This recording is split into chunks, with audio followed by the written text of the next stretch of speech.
दिवाळीपूर्वी शेतकऱ्यांच्या खात्यात मदत पोहोचणार, मुख्यमंत्री फडणवीसांची ग्वाही. ओल्या दुष्काळाचे निकष लावणार असल्याचं केलं स्पष्ट.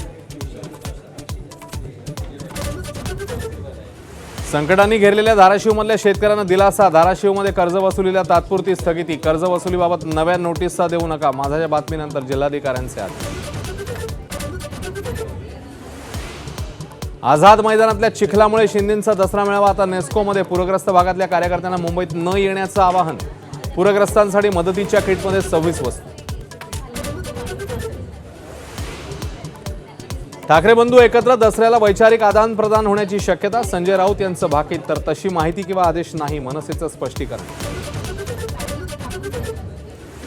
अहिल्यानगरमधील ओवेसींची सभा लांबणीवर. सभा होऊ नये यासाठी कालचा राडा. इम्तियाज जलील यांचा आरोप. 9 तारखेला सभा होण्याची शक्यता.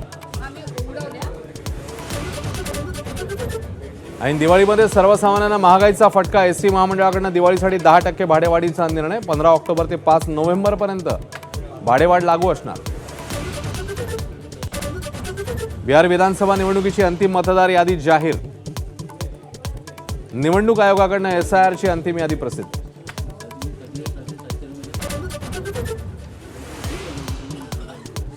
ऐन सणासुदीच्या काळात सोनं चांदीच्या दरामध्ये मोठी वाढ. सोन्याच्या दरात 1500 रुपयांची वाढ. प्रतितोळा 1,20,000 तर चांदी प्रति किलो 1.5 लाखावर. बलुचिस्तानात निमलष्करी जवानांवर आत्मघातकी हल्ला. 10 जणांचा मृत्यू, 33 जण गंभीर जखमी.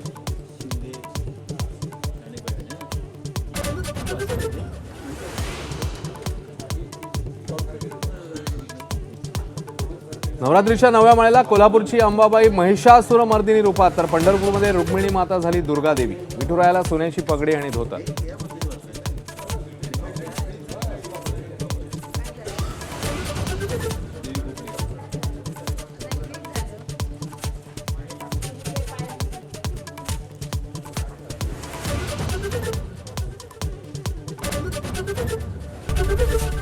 ABP माझा, उघडा डोळे बघा नीट.